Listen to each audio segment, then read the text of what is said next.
All right, you guys. When y'all get on here, we can chit chat. My face is greasy as the fuck. Hold on.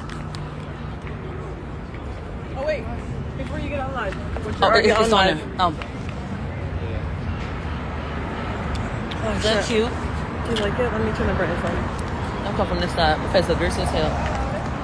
Oh. Okay, No? let's try another one. No? Okay.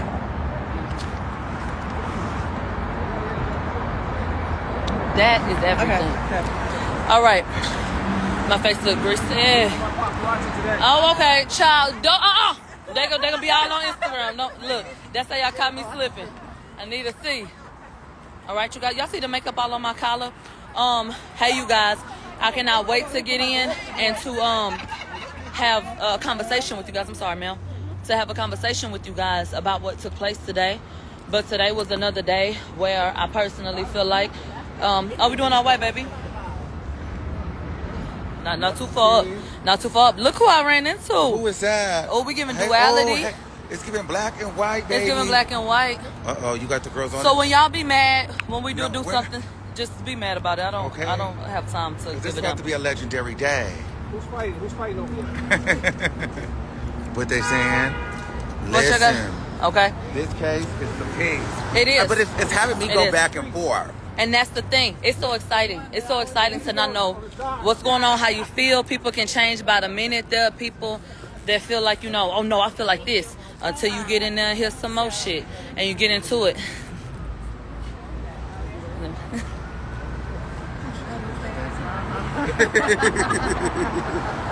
Hold on. We outside. He was taking pictures. So, today was a big day for guns, DNA, whoop-de-whoop, la-da-dee-la-da-da. And what was concluded was they never tested or attempted to test Kelsey for a gunshot for DNA on that weapon. Let me say this one more time because I stumbled over that a little bit.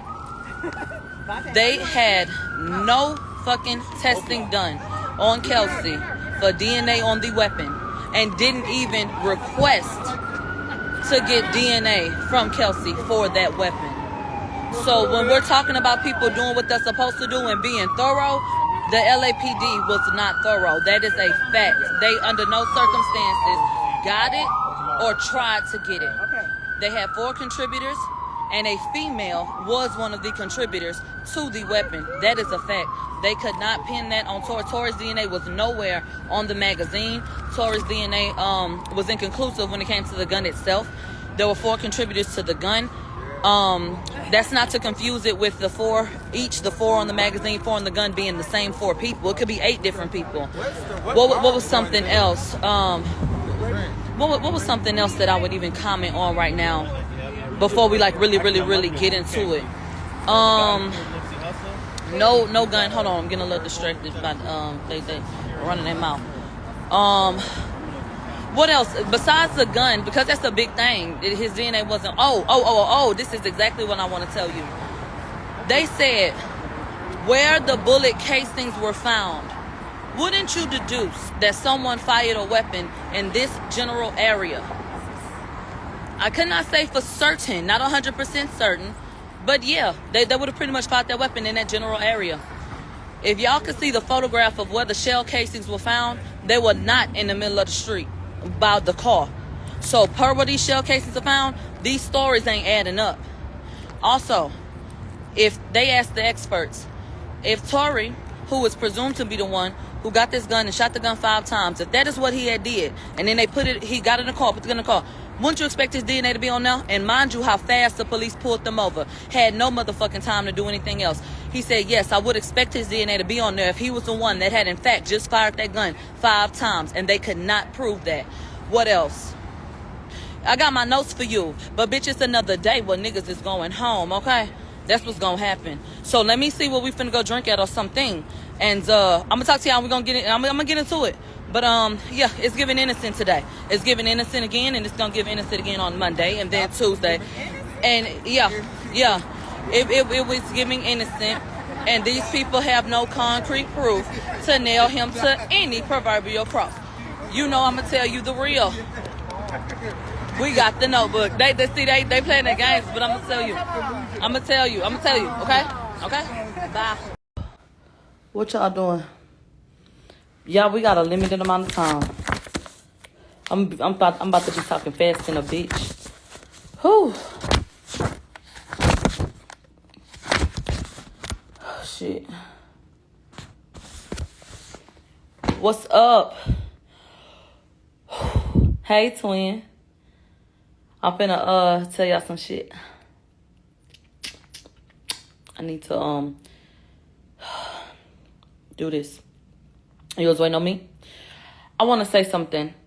Earlier, I got on Twitter and I went off because I saw some different posts with some of the people who work for publications like New York Times and you know, LA Times, bitch, whoever, all these different motherfucking platforms, and people feeling like they are more credible, you know, than people like me. First of all, I don't give a fuck who you work for. Don't be mad at me because you gotta clock in and you go write some shit and nobody reads that shit. That doesn't have anything to do with me. You not getting the attention that you so desire doesn't have a motherfucking thing to do with me. Okay? That doesn't have any, you take your qualm up with your God. Bitch, that don't have nothing to do with me. They sitting up here trying to discredit people like me when we sitting in the courtroom and be sitting in front of they ass. We are all sitting in the same motherfucking room taking the same notes. Who ain't credible when we sitting up in here?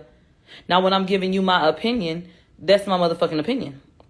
But when it comes to who's reliable, bitch, we are all sitting up here writing down what the fuck is going on. Y'all asses is sitting up taking notes like everybody else. And then y'all could go sit up and compare and see what the hell is going on. So all of this person ain't credible, that person ain't credible, and all that other bullshit is just that bullshit. And I don't give a fuck. It's a whole bunch of sick, just stupid, really envious ass people. That's number one. Number two, NBC had already hit me up to let me know that they were about to run a story where people from Megan's side, take that how you will, people like Tamika Mallory, you know, have given them statements talking about I'm spreading misinformation. Now, how many times has good been done? Did Tamika Mallory have something to say? Or do you only care when you have a vested interest in something? Tamika Mallory, aren't you the same person that showed up one day out of the whole goddamn time? Because I haven't seen you since Megan came in. Kelsey is a black woman, correct? Has anybody ever seen Tamika Mallory stand up for Kelsey when she was being cyberbullied by friends of people like Megan Thee Stallion that she came and sat in the room for? Did y'all see that? Or did you blink like I blinked and did we miss it? Have you been present to hear the testimony? Or are you sitting on the sidelines getting fed something? And then y'all want to talk about bias. Doesn't Tamika Mallory, doesn't she have affiliations and ties to Rock Nation? So wouldn't you have a vested interest in supporting Megan Thee Stallion? Would that be true? So who the fuck do you think you be talking about when you acting like I'm biased about how I feel about whatever? You sound dumb. You really sound fucking stupid. You're affiliated with Rock Nation. You brought your ass up there with people from Rock Nation, didn't you? Weren't you sitting next to Desiree Perez? And you came in there when Megan came. You have been supportive of her. You feel like she got shot, and that is what you have maintained and gotten on your platforms, and that's what you have stood for, correct or incorrect? So you're talking to me for what? Oh, but you didn't talk to me. You had nothing to say to me. How many times did I walk past you? How many times did you look and shut the hell up? So at the end of the day, girl, I don't give a damn about you sitting up going to NBC or anybody else because you and whoever else feels a way that I'm getting a particular type of attention and you don't like it. See, what has happened is they, whoever the fuck, are upset that they're not the only ones able to sit up and relay information. That is what the issue is. So now that you have other people relaying information and other people listening and feeling a way about it and feeling moved and compelled to form an opinion that does not align with theirs, now they have a problem. Now, well, let's go ahead and talk to NBC about, you know what I'm saying, her spreading misinformation. Let's go pull up some old ass tweets and talk about it and run an article. Yo, run your article, mention my name, and help me get my verification check. Thank you. I don't give a fuck about what the fuck Tamika Mallory said. Girl, fuck you. Girl, the fuck? Now, anyway, let's get to it. I'm on a limited, clock, bitch. We got a short amount of time. So we about to get into it, and I'm gonna tell you some more shit. And if you want to get your news somewhere else, then take your ass up the road and go get it somewhere else. If you want to go to Nancy Dillon or James Quilly or whoever the fuck you want to go to. And the craziest part is, I'm sitting right next to James Quilly as we sitting up in the courtroom, and he leaves the courtroom, and you called yourself trying to shade me, nigga? That's what you called yourself trying to do because you got called out? Is that what happened? Sit there like you was and shut the fuck up some more. And take your little notes and go about your motherfucking business, nigga. What the fuck do these people be talking about? Nothing. Anyway, let's get into some more shit. Day 5 in purgatory. So, we come in at 10:30 a.m. The jury, first of all, they wasn't in there yet. So, the courts were like, look, the jury needs to know and understand Kelsey's immunity deal. Because we just personally do not feel like the jury got a full understanding of what the hell going on and what she agreed to and all that shit. So that they can properly assess the situation. And so the judge agreed with Tory people. And he just told them, look, submit the goddamn paperwork. And then there was an issue about, evidence that they had that they just felt like, look, y'all not following protocol. So that's like, what do you want us to do? The judge is like, what you want me to do? So he was like, eventually, because they went back and forth about that for a little while, we just going to have to figure it out. And we going to, you know what I'm saying? And he told them, y'all write something up and give it to me. And, tell me how you feel and da-da-da-da-da. Somebody just said something very important. Bitch, all y'all hoes is biased. If you formed an opinion. Okay? If you have formed an opinion, bitch, you're biased. If your opinion is not, I'm neutral, you're biased. If you have chosen a side, you're biased. If you're going to sit up and say, I feel like this happened, I feel like this person innocent and that person guilty, bitch, you're biased. So why the fuck I'm supposed to care about you feeling like I'm biased? You want everybody to down that nigga. Y'all don't like the fact that a bitch from Houston is supporting that nigga, and I am. And I don't give a fuck. And what the fuck you gonna do about it? Nothing but be mad. Go give another motherfucking statement to another outlet, bitch. That'll make 3. I'll get my check. Moving along. So anyway, they said that they might bring Stallion in. Was they trying to get him for Monday?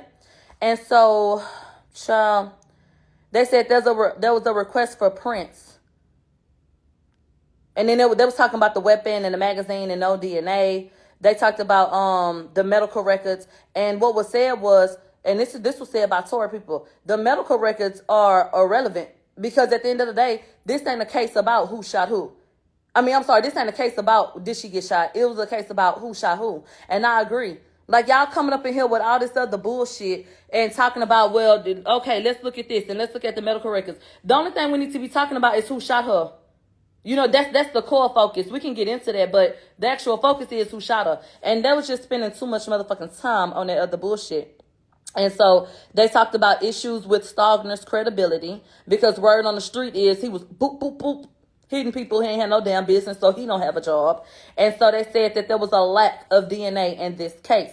And so they said, listen, put it in writing. I'll go over it. We'll reach some type of conclusion. We have to move on. And so we finally get into the witness. The witness that came in first was an investigator, a senior investigator named Jody Little. And so they said, did you meet? And let me tell you something about Jody Little really, really quickly. She reminded me of Tabitha Brown. Black woman that came in, she had the cutest little walk. And she just had a sunny disposition and was really smiley and had one of them really like super cute voices. Like she just seemed really, really, really sweet. And so she was cute for what it was. And so she came in and they said, did you meet with Kelsey on the 14th of September in 2022? And she said, yeah. They said, where you had the interview at?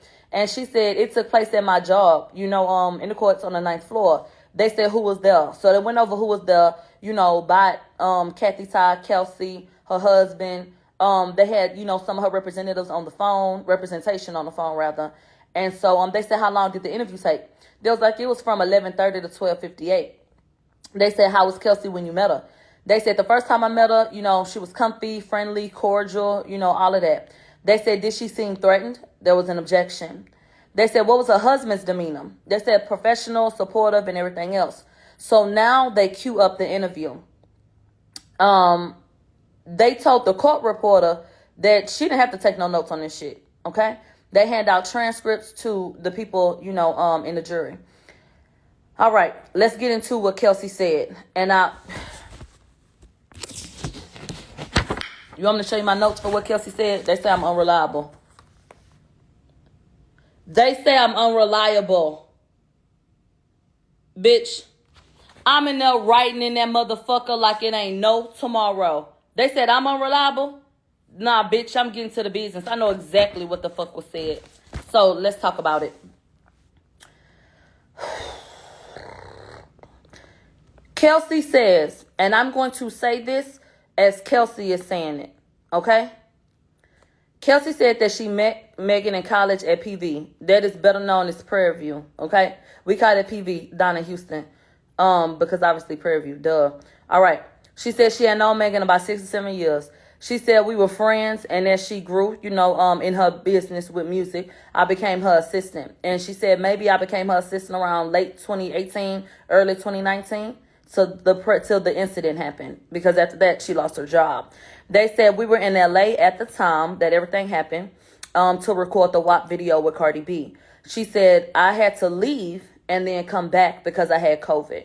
She said we had relocated to LA after COVID, and since COVID had affected schedules, they were supposed to go overseas, you know, to film some things, but they ended up, you know, staying in the States because they got canceled because of COVID. And so they stayed together, you know, every time there was something to do. If there was a hotel, then okay. If they were going to stay in an Airbnb, then okay. So we jumped to that particular night. She said on that particular night, Kylie invited them over. And what particular night am I talking about? I'm talking about at the WAP video. Kelsey says that they were invited to Kylie's house for a get-together at the WAP video. And so she said, I met Tory in early 2022 with Megan. So they met him at the same time at the Rock Nation brunch, okay? She said everything was okay. You know, we had fun. She said I would flirt with Tory, and Megan encouraged the relationship. Before Kelsey could get back, they had spent time together and all of that. She said, I got back less than a week before the shit, you know, popped off. That contradicts what Kelsey said when she was on the stand. Kelsey said that she had been back at least 2 weeks before anything happened. But okay. She said Kylie invited us at the WAP video shit, and Megan asked, she wanted me and EJ to come. So she said she got there, and it was about 6 or 7 p.m. She said once we got there, there were 6 people there. She said Megan started making nachos, and the rest of them played beer pong. And they said, can you name, you know, anybody else that was there? And she said Kylie had her 3 besties. She said somebody named Thigh, another guy, and another bitch that she'll know the name. And then she said Corey, which is Chris's boyfriend, Odell Beckham and his friend. So she said, you know what? Matter of fact, it was probably about 9 people. She said we was playing beer pong and we played basketball. She said Megan was in there cooking them damn nachos.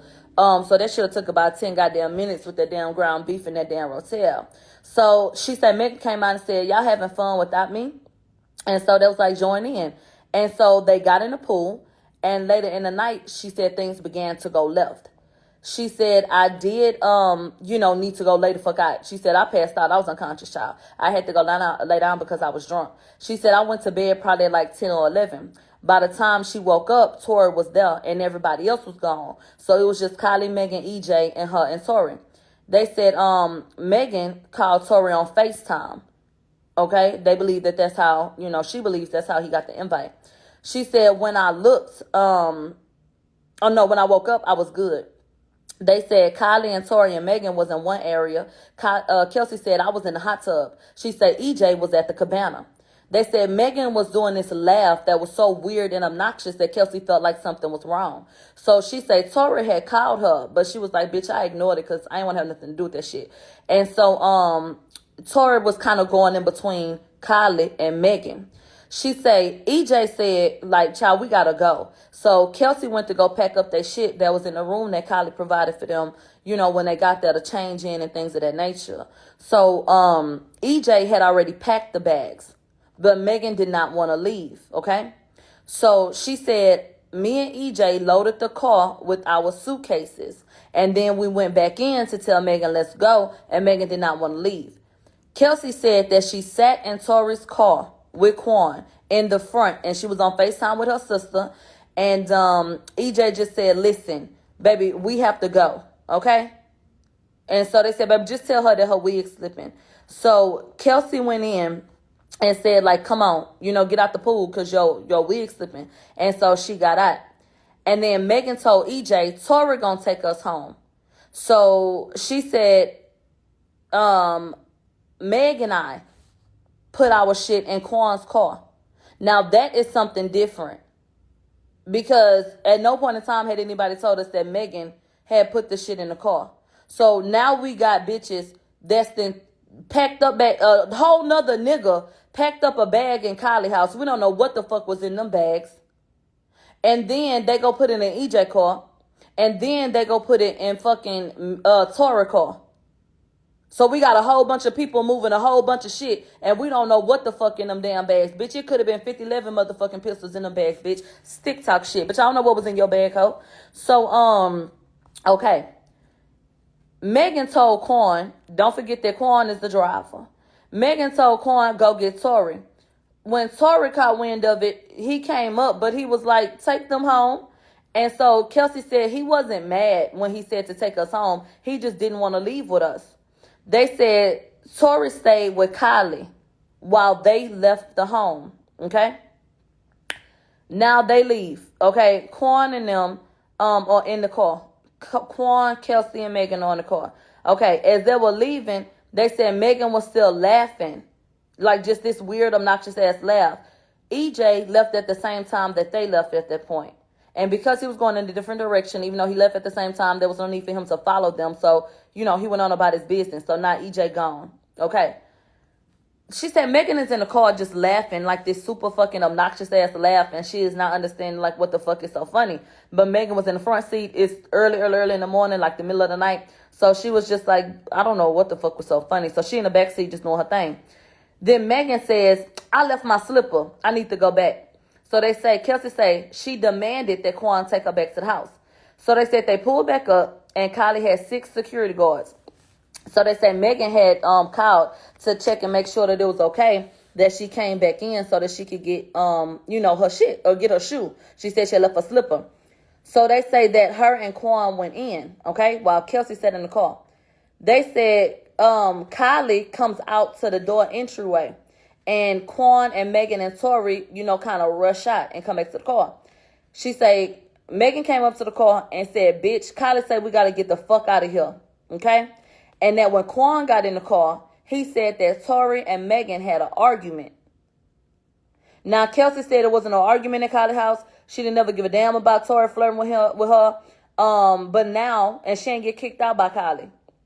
Now, bitch, we got Kylie standing on the porch in the motherfucking doorway. I guess she was supposed to be somebody's rich-ass mammy and kick them niggers out of her motherfucking house.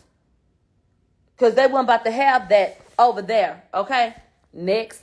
So, they said, so we leave and we driving and Megan is still laughing. So, Kelsey said, I said, well, damn, bitch, I'm juice it up a little bit. But she said, damn, bitch, what's funny? And Tory said, yeah, Megan, tell your friend what's funny. Your best friend tell your best friend what's funny and tell her how fake your ass is. And then so he gonna make her playing dumb. Oh, what you talking about? And so she told my Kelsey, don't listen to him. So Tory started cussing her ass out. This is all Kelsey's recollection. She started cussing him out. And he started cussing her out. And so Kelsey said, now look, I don't know what the fuck going on, but this my friend and you're not gonna talk to her like that. So she said they got into it, and then that he allegedly told her, I'm from Canada, as to imply that he was a thug. Bitch, you do know that Canadian people are known for being like some of the nicest people, right? They said they didn't even know ghettos in Canada. Child, I don't know. But in the fucking way. Then Kelsey say that Tory said, my nigga, I'll shoot your ass. And reached to the middle console, but he ain't never grabbed nothing, okay? And so he just motioned for it. And then Kelsey said, well, if it's my time to go, it's my time to go. I got people that's going to ride for me. And so the arguing continues. And then Megan demands that they pull over. They said Megan jumped out the car, and Tory got out the car right behind her, and they went and sat at the bus stop. Now, Megan played crazy She never acknowledged that they left the first time to go back home, or that all that shit, was moved the way it was, and that she went back to Kylie's home. Because she claimed that she had left the slipper. She said that was a lie. Oop. If we can prove that in any way, or if there's video footage, which I'm sure that Kylie has video footage and the bitch is coming back to the house and all that shit, that whole lie, bitch, that's proof. But any motherfucking way, she demanded that he pull over. Now, another contradiction is the fact that Megan said that when she got out the car, she walked over there by the bus stop, but she don't remember, like, nobody coming up and talking to her, and shit like that. Kelsey said Tory got out right behind her and went to talk to her. She said when they got back in the car, everything was calm. And then when he got back in the car, Tory apologized to Kelsey and said, I'm sorry, man, because you a real nigga. My bad. They said Megan ain't like that. And then she starts with her bullshit again, okay? They said that, they said she started that uncontrollable laughing shit. And then they started arguing about, artistry. And she said, you only hot because of the feature with Jack Harlow. But she couldn't really remember nothing else or what he said back or nothing like that. So allegedly, Tory told Quan, the driver, get these bitches about my car. This is my motherfucking car. Let these hoes out. So they say Quan pulled over. She say Megan jumps out and I open my door, not paying attention. She said I get out and then I hear gunshots going off. And at about the second or the third shot, I look up and I see Tory leaning over the door window in Megan's seat, and he's shooting over the top of the door. He must have jumped up there, shooting the gun. And when they say jumped up the front seat, he must have jumped up there. And then she said, my body is behind the door, so I'm out of the vehicle. They said Megan was walking away, and then she turned and then saw us. She said, at that point, I can only see her chest, but she looked like a deer in headlights. They said Quan was quiet, and I don't know where Tory pulled the gun from. But after the shot, she said we froze, and then she kind of clicked back in. And some type of way, Megan gets to this driveway, she claims. She said Tory sat in the damn front passenger seat. Kelsey said I ran over to Megan to check on her, and I was in defense mode. So I never looked at any of her injuries, but when I grabbed her, I saw blood. And then I saw Tory come around the back of the vehicle, and I was afraid, and, I was just in defense mode and, didn't know what to do. So she said, you know what? I stepped up and got in between Megan and Tory, and then we fought, okay? She said, and she said that that's when her and Tory got in the fight. She said Quan got Kelsey and picked her up like a damn rag doll and said, Kelsey, they do this all the time. Spoiler alert, Quan has no motherfucking gunshot residue on him. None was found. So you mean to tell me that with the way that gunshot residue transfers, and by the fact that you, Kelsey, had gunshot residue on your hands, you went over there to check on Megan, who was never tested for gunshot residue conveniently, and Quan came over there and lifted your ass up off the ground like a rag doll, and Quan had absolutely no gunshot residue on him. Is that what we're going with? Is that logical to you? Would be my question. If a nigga pick you up like a rag doll, what you gonna do with your hands? You gonna try to hold on to that nigga, right? So that nigga should have gunshot residue on him, huh? Yeah, all right. So any fucking way, he had none. So she said, Quan got Kelsey and said, child, they do this all the time. And so she said that I don't know if Tory slapped me, punched me. I don't know what the fuck he did. She said, but Tory was in the driveway with Megan. She said, Quan said, child, they do this all the time. And then Kelsey said, huh? She's shot. She needs help. And she said, I jumped into the vehicle and I made it jerk to get them to notice. She said, I ain't drive the car or do nothing like that. But that, I jerked the car to make them notice. I don't know if she meant she used her body weight or what, but I don't know. She said, Tory, at that point, looked up and then came over there. She said that he pulled her by her hair. And then that's when she got afraid for her life, because she said he was pulling her neck in such a way that he wasn't choking her, but the shit hurt. And then she said Quan came to try to pull her away from him, but it was like a tug of war because he was pulling on her. And then she said, I simply said, Tory, what are we doing? And all of a sudden, Tory just let her go. That's all it took. He just let her go. Okay. Kelsey said, and then I looked up and Megan was standing at the driver door.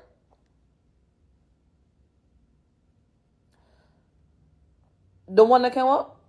Never mind. So he said, get in. Okay? And so they got in the car. She said, I lost my chain in my nail fighting Tory. She said, but at this point, we changed seats.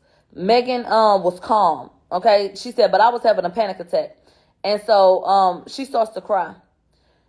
On the audio, you can hear Kelsey crying. She said, Megan said, call T. Ferris. And they were heading home, not to the hospital. But that Quan took another turn because it seemed like he was going to take him to the hospital.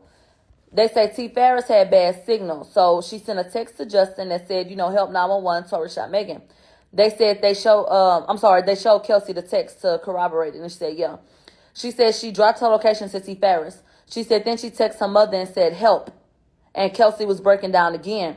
She said that I was hurt physically, but she said I didn't feel that yet because my adrenaline was so high. She said I was really emotionally hurt the most at the time. She said, so we're driving, and I also called a person that I was talking to at the time and kept the line open because I was just so nervous about what was going on in the car. So I just wanted him to be on the line so he could listen.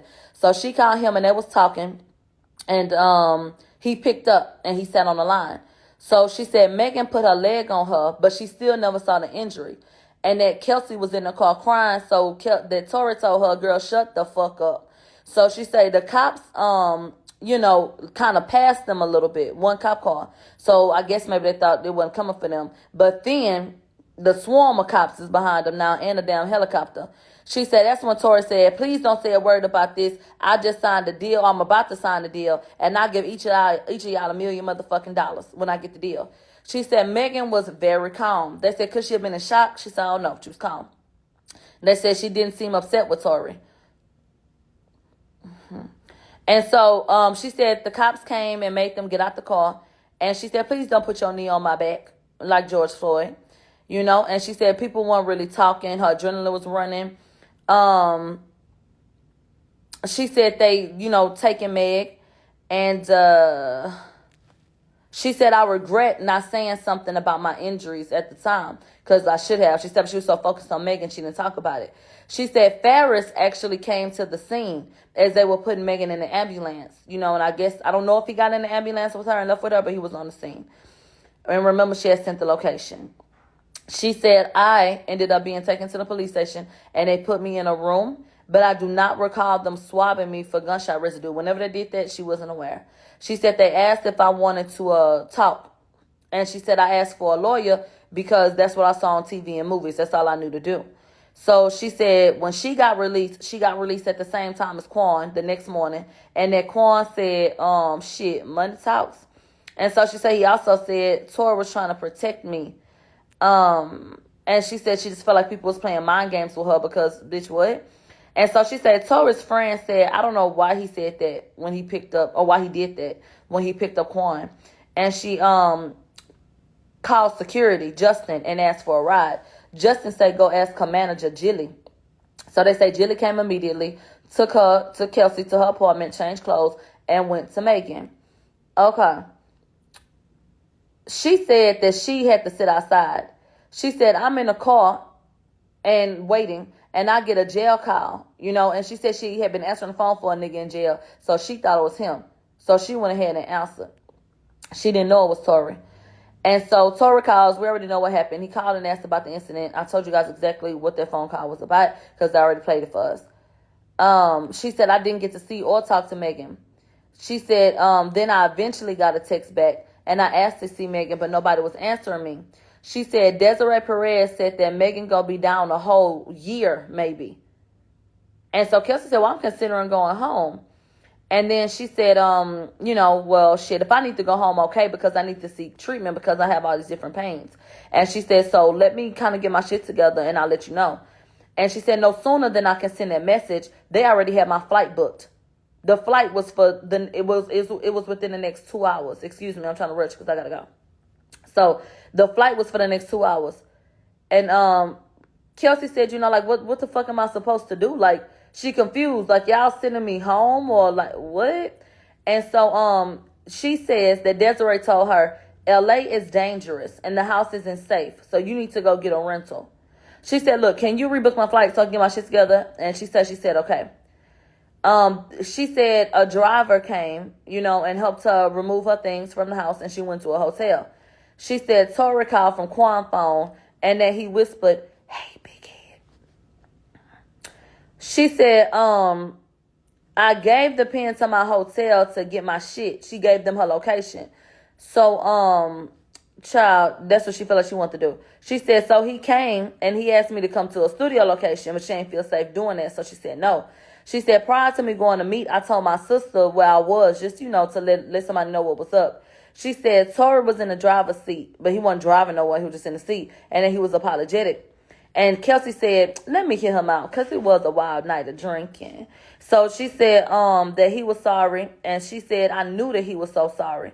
And he said, but Kelsey, she attacked my artistry.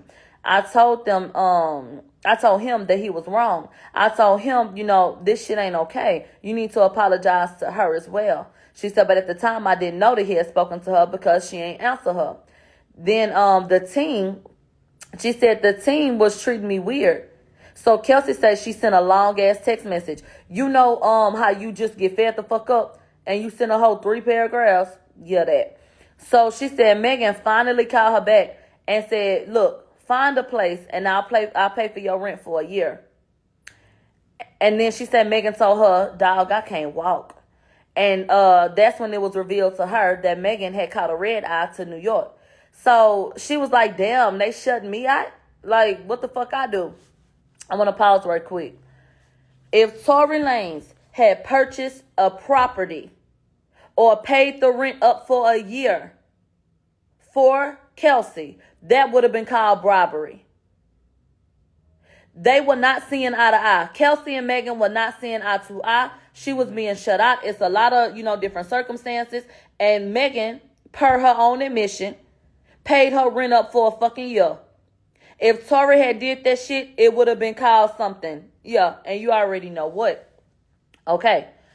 Let's go ahead and get into Megan, why did you lie like you hadn't talked to Kelsey? You all on social media talking about, I ain't talked to them motherfuckers that y'all been asking about. Them motherfuckers went to jail. But you knew damn well that you had talked to Kelsey a few times, we found out, if y'all want to believe this audio that Kelsey told everybody that she lied about the day before. So anyway, and then what else? Hold on. And this is my other question. If this was all Tory's fault, what y'all start treating Kelsey like that for? Why was Kelsey iced out? And why did Kelsey lose her job if she didn't do anything? If Kelsey truly was a victim and everybody knew that, why the fuck did Kelsey lose her job? Why was she left outside of the hospital? Why was she excluded when Megan got flown out to New York? Why did all of that happen? Why was y'all trying to send her back on a flight 2 hours after what happened? That's interesting to me. Moving along.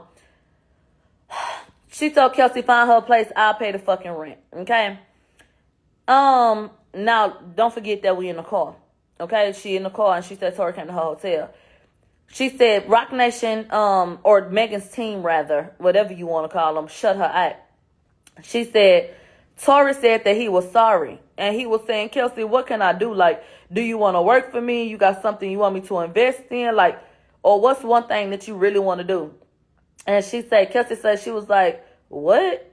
And that Tory said, like, come on, you know what I'm saying. Like, this is what my lawyer, Sean Holly, told. Like, this how she told me to word it. Now, I want to pause real quick.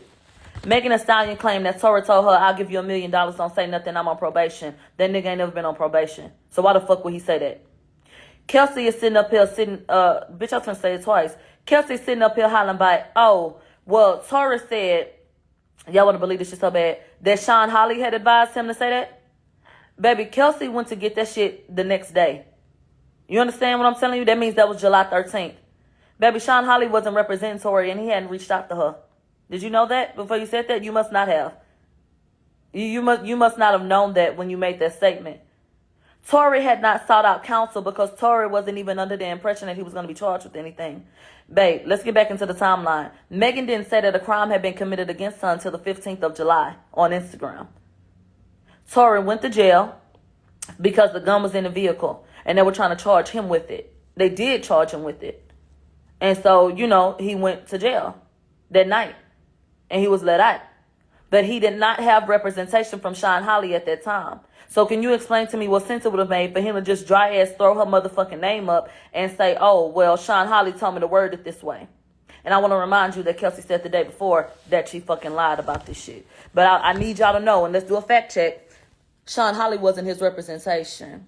The fuck do y'all be talking about? So anyway, so she said that things were offered to her over a period of time via phone calls and text messages, or a text. Spoiler alert. They said, Kelsey, you said in your interview that,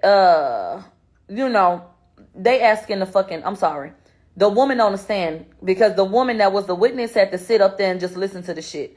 So she was asked, Kelsey said that she had a text from Tory asking her what she would like, basically trying to bribe her. And Kelsey said it was in her other phone. They said, did that ever materialize, basically? Was that ever given to you? Did you ever see that? She said no.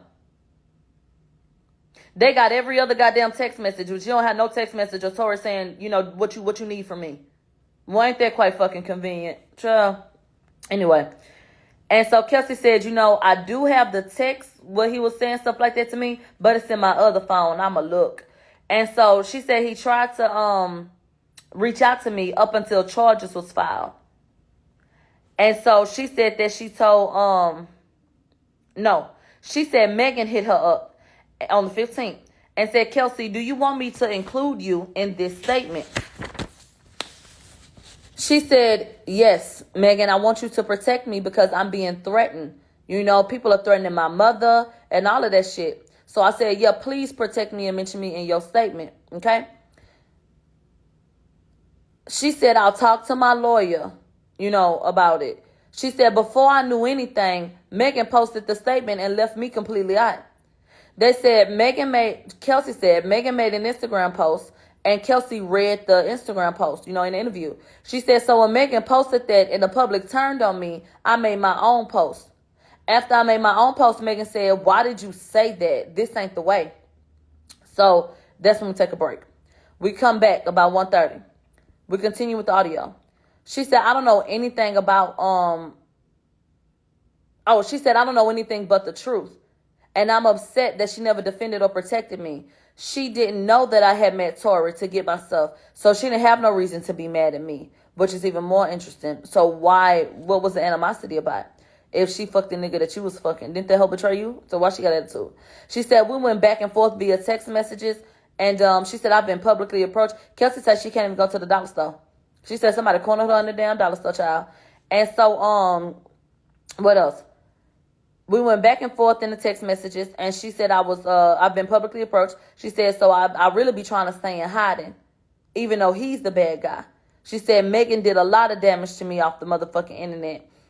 She say, Megan hit her up and said, Kelsey, I need you to get on social media and say what happened to us. Okay? They said her manager told me that she wasn't going to press charges. And I need y'all to listen to this shit. Kelsey said, Megan's manager said she wasn't going to press charges until Megan got mad that social media was calling her a fucking alcoholic. That's when she made that post to go on Instagram. Kelsey went to her lawyer. After consulting her lawyer, they said, you're not about to say a motherfucking thing because she ain't had your back and we worried about you and what's going to happen with you. And so she said, no, I'm not going to say anything. So my lawyer said no to her demands. Kelsey said Megan demanded that I get online and defend her. She said, I told Megan that we need to talk. And I told her that I talked to Tory. Once she said she told her about not going on social media for her, that's when Megan started coming at her crazy. And it said that, how you gonna go, online and say what you said and go see that nigga. And she just kind of started throwing that shit in her face. That's when Kelsey said, I knew that this wasn't genuine. And we stopped talking. And she went online and made it seem like I took hush money. So I text her. Kelsey said I text her and I said, why the fuck is you bashing me? They were trying to make me break. That's what Kelsey said. They said she had her friend saying that I got my chain from hush money when I've been paid for that chain. And it commemorates the day that my father died. They said she obviously approved these messages. So that's when it was over. And she said I wasn't interested in doing a damn thing that had nothing to do with Megan. Fuck her. Once again, I'm adding a little bit of sauce to it, but basically. Kathy Ty said, she was telling you this? Or are you telling us this to get back at Megan? She said, no, I just want to free myself from this. They said she makes songs about me. People be posting about me, and people don't know what to feel about me,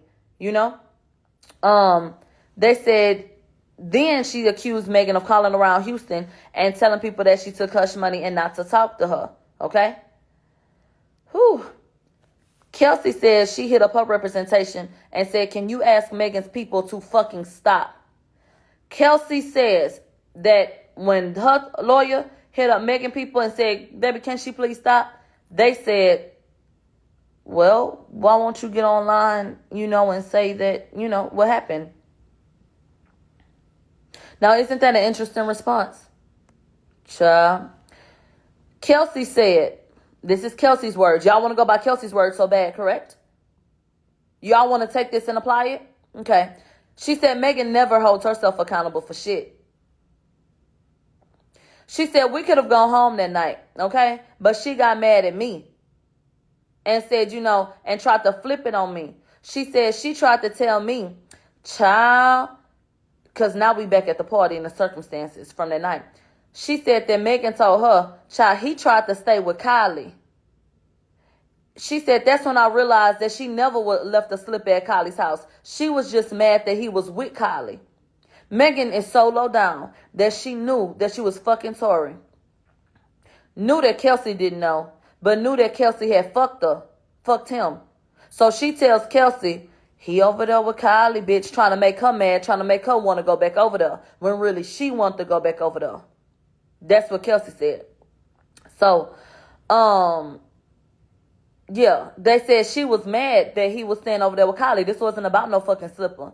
She said, Megan asked me to stop fucking with Tory because she may have to work with him in the future. But now I know that there were other reasons why she asked me to do that. So that would imply that she's so motherfucking low down that she went to her friend that she tried to hook up with the nigga and said, you know what? Maybe y'all not fuck that nigga no more because I'm going to have to, work with him. But really, she wanted that dick out to herself. So then what happened? Hold tight. So, she said, it's better to say that Kelsey was a bit of best friend and versus saying that Megan was mad about Tory and Kylie. She said, now I know I was pushed out, okay? Because she didn't tell the truth initially. She said they ain't gonna tell the truth under oath. Kathy said the trial will take place and the public won't know what's going on here. So the case has to be handled in court. And then Kelsey said, my concern, outside of this is my safety. And she said, we'll talk off the record about that. But, this is almost done. We're in a home stretch and we want a resolution for everybody involved. Kelsey said, I'm just trying to move forward. I don't think Megan knows, I never didn't want to tell the truth, but she's making it hard for me. And we finally get done with the audio. What I want to say at this point is this audio meant absolutely nothing to me. This audio would have been damning, and it probably would have been a nail in the coffin. I'm going to tell you the truth. This motherfucking, without evidence, because I ain't got none, this audio could have been the nail in the coffin had Kelsey corroborated it. I spoke to a lot of people, not the jury, of course, but a lot of people listening who sat there where we sat once we went out into the space, and they said, this would have meant more to me if we had a credible witness. They said that this was something that they dismissed completely because Kelsey's not credible. And I agree. Kelsey told y'all she lied already. To me, this was a desperate act and an attempt to pull on people's heartstrings and their emotions. And because Kelsey did not cooperate, let's play it and hopefully y'all feel like that's true, even though she said that it was a lie. After Kelsey, made herself an unreliable witness, I don't see what the fuck we had to listen to her for. But desperate times call for desperate measures. So Kathy Ty said to the woman on the stand, remember, they played the audio of Kelsey, but there's a black woman on the stand. Her name is Jody Little. And so they said, Miss Jody Little, is this an accurate depiction of the situation? And she said, yeah. They said, do you think she was genuine? They said, yeah. Now it's time for the cross-examination. I'm going to call him Mr. McDonald's because I don't know how to pronounce that man motherfucking name. Tory, attorney, I don't know, Modesto, bitch, I don't fucking know. We're going to call him Mr. McDonald's, okay? So under cross-examination, he said, do you know Detective Stogner? The woman said no. They said, you're involved in many cases, right? And you involved with many cases. She said, yeah. They said, is there an investigating officer always present? And she said, in my unit, criminally, typically, yeah. They said, does a police officer usually lead? You know, and she said, yes. They said, was a police officer there? She said, no. She said, was Kelsey ordered to court? They said, yeah. They said, are you aware that Kelsey interviewed after being ordered to court? She said, no. They said, is there a recording or do you know who served her and what they said to her when they served her? They said, no. They said, is there a recording of that? She said, no. They said, witnesses who are potential suspects, do they sometimes lie? Okay. She said, yeah. They said, have you dealt, with liars and people that's then lied to you who are being accused of a crime? She said, yeah. They said, you in an interview, right? She said, yeah. They said, did Kelsey show you text messages? She said, yeah. And then they said, what about alleged text messages with Tory? She said she had text messages with Tory, right? She said, yeah. They said, do you have any messages? Did she ever produce any of these messages when they saw Peterson? She said, no. So Kelsey claimed that Tory bribed her and she had text messages, but bitch, we ain't seen them hoes yet. All right, it's the symbol. They said, was Kelsey given immunity at that interview, at that point? And she said, I don't know. They said, what about prior to the recording? And she don't fucking know. So that was done with her. We pull up a new witness. This motherfucking witness, bitch. I'm going to have to call y'all back and tell y'all about it. I'll tell y'all when I get to where I'm going. This motherfucking witness that they pulled up next was the nigga that answered the phone when you say press 1 for English. They done got the nigga from Verizon Wireless to come get up on this goddamn stand to tell us what's going on. His name, bitch, I don't know what the fuck his name was. He got so many letters up in his goddamn name, child. I think it's a spell. I don't know what the hell going on. But he is a firearms examiner. He done came up here with bitch cartridges and models of the cartridge and all kind of shit, trying to explain this shit to us. Now I'm gonna give you 5 more minutes. So he shows the cartridge casing and explains, the difference between weapons and shit like that. What was substantial about this? He said in a semi-automatic, like in this case, you got to hit the trigger over and over again. So they said, did you examine the firearm in this case? He said, yeah. And so they said, what kind of gun was it? And he said a 9mm semi-automatic. And so he said the serial number on that hoe. He read it out. So, bitch, I wrote it down. The serial number was 684605. And so my whole thing is, y'all gonna trace this motherfucking gun? Who initially got this gun? I want to know who signed for this gun, who got this gun. The serial number one more time. You listen, you got a pen? 684605. So I want to know who. I want to know the last person associated with this motherfucking gun. He said the gun was in working condition. They said, what's the chance that the gun will accidentally go off 5 times? He say it ain't going off 5 times. Because it take 8.5 accidentally. Because it take 8.5 pounds of pressure. Well, bitch, I looked up and I thought that Lil Murder was going to be the next witness. And I wanted to stand up and I wanted to object because Lil Murder said that it takes 7.5 pounds of pressure. Now, these are different weapons. So I don't know. But they said 8.5. So is he reliable? Because I believe Lil Murder more than I believe him. So any motherfucking way, he said 8.5 pounds of pressure. Lil Murder did not take the motherfucking stand. And, we had to send Clifford home. So they said you need to use effort to pull the trigger on this weapon. You gotta, y'all know how a pistol work, bitch. He say, this ain't the one that you can click, hit that hoe, and that hoe gonna keep on going off. He said, you gotta hit that hoe, you gotta, have some authority, and you gotta, press that bitch. You gotta shoot it every motherfucking time, okay? All right. So, he said, I cannot call this an accident. They said, do you have to slide, the shit back? The slide lock shit, do you have to release it before you fire? And he said, yeah, it's like the slide lock is like a safety. They said, does the temperature of the gun change when it's fired? He said, shit, yeah, but I don't really know how much. They said nothing further. Cross-examination time. They said, you talked about bullet casings. Do you know which way the casings went? Okay. And he said, with this gun, I would deduce that the shell casings went to the right of the gun. But the expert made it very clear that the shit can go all kind of different ways. You know, you can't necessarily, you know, for 100% fact, you know, say that it won't go this way, that way, up. It depends on how you point the gun. It depends. There are a lot of different factors that go into where the shell casings go. All right.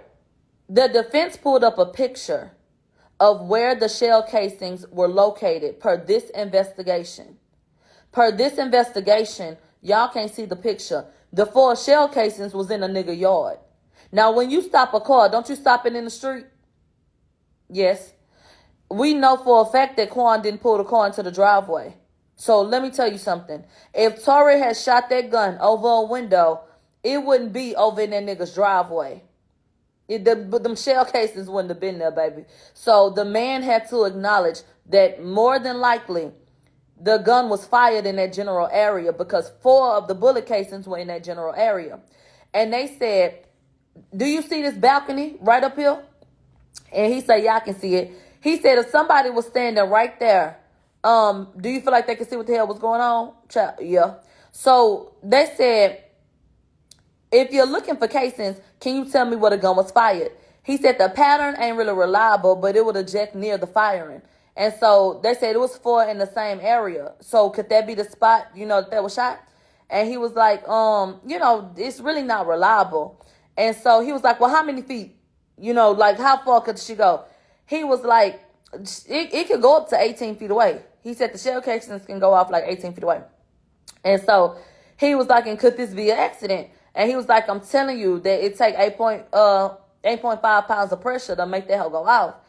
And so he said, well, shit, don't kids be getting guns and firing them guns? He said, look, it take 8 pounds of pressure with this gun. He said, it's a double action gun. So he brought the shell casing picture up. And he said, did the shooting happen near this house? Now, this is what you need to get into. They asked the expert under cross-examination, did the shooting happen near this house? And he say, yeah. He said, you see that balcony? He said, is it fair to say that the shooting happened in this area? He said, yeah, like with 360 degrees. They said, have you seen fingerprints from the shell casings?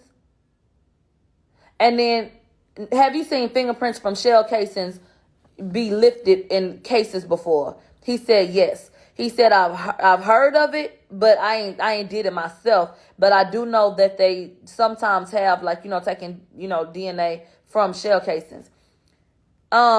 They said, have you ever seen how police retrieve prints? And he said, yeah. They said, why do you use gloves? They said, for contamination purposes, DNA, fingerprints, and all that shit. All right. They was done with his ass. They bring up Randy Zapata, a criminalist, okay? He works with DNA.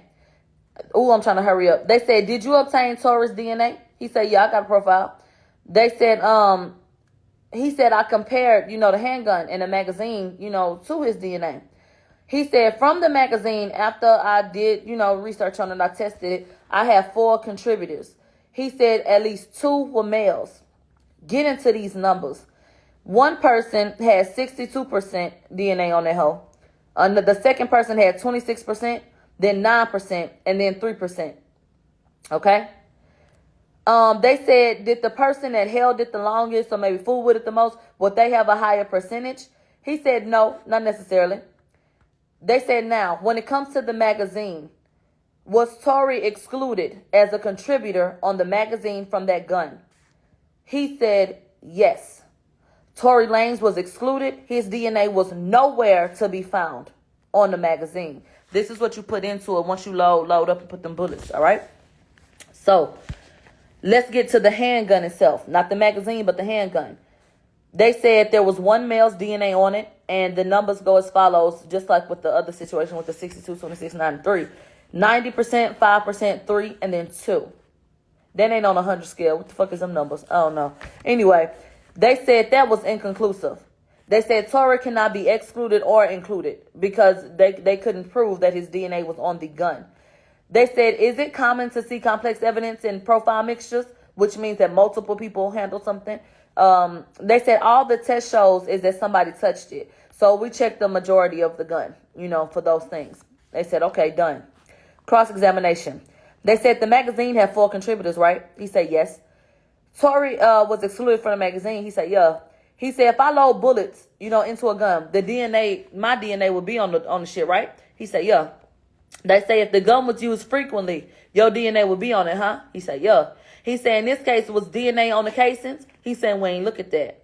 They say if the gun is my gun and I hold it, load it, and shoot that bitch 5 times, do you feel like my DNA gonna be on it? He said yeah, more than likely. So they said, you have 0 evidence for my client's DNA on the magazine. He said, yeah. He said, is my client excluded from the gun? Could you say that my client had that gun? He said, can you say that my client touched that gun? He said, no. No. They told me to go to rehab. I said, no. Kelsey said, Tory woke up and said, hey, big head. She said he whispered it. Girl. Redirect. They said, do you, no, they came back in and they was talking to the man. And he said, look, ultimately, I just do the damn report. And so he said, look, is there any evidence that my client touched the magazine or the damn gun? He said, no. Now, this is the get you gotcha. They said, do y'all have any samples for Kelsey? Do y'all have any DNA samples for Kelsey that were tested up against this weapon? No. He said, did y'all request DNA from Kelsey to test it on this weapon? They said no. So let me get this correct. Y'all don't know what the fuck done happened out there, but y'all know a gun was fired. But y'all put all y'all eggs in Tory basket and wanted to accuse him immediately. So much so that the LAPD, with more sloppy ass work, decided, let's go ahead and test Tory for gunshot residue and DNA. And we're going to test Kelsey for gunshot residue. Did y'all think that maybe she wouldn't have it? And then fucked around and found out it was on her hands? And nobody ever tested nor requested that she get, DNA checked or swabbed so that they can compare it against the gun. Does that make sense to you? Is that logical to you? Does that sound like, any type of police department that's trying to seek the truth? Because what they're supposed to be doing is investigating. This all happened today, nigga. So I'm just trying to understand how this was ever balanced. I'm trying to understand why nobody's having a conversation about how the LAPD has cut corners consistently. And every time y'all cut a corner, it was to make Megan's case stronger. But let me continue on. I can give you 5 more minutes and that's it. And then we'll have to go over that other shit.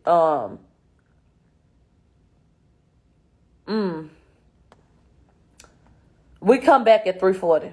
Okay, we had a little break. They pull up somebody for the defense because his schedule. They took him out of order because the prosecution has not rested, even though they need to take a long slumber. Oh, Instagram giving me a timer today. Oh, thank you, bitch. So anyway, let me get to the get you gotcha. I got 1 minute and 49 seconds. All right. This man was a forensic scientist that talked absolutely too fucking much. He put me to sleep a couple of times, but I was listening though. But you can tell that he loves what he does. And this man is really a pioneer in terms of DNA. I was actually taken aback and really on some like brain shit. Like, nigga, you a cold piece. Like, this nigga is one of the people that helped to create the way that we analyze DNA today, when it comes to that being tested and used in cases. So that is monumental. Like, that nigga didn't get a Pulitzer Prize or some shit. I don't know. That shit crazy. But anyway, we got 1 minute and 9 seconds. They said, based on the DNA analysis, that what can you tell us about it? Based on what they did. They said that they did the DNA testing on the gun and Megan. On the gun and the magazine. I apologize. They said, can you explain what the LAPD concluded from the handgun? He said that they said that they had DNA from 4 people and that one was a male. 45 seconds. They said, so at least one male was there. He said, yeah. And he said, but there was female DNA on the motherfucking gun.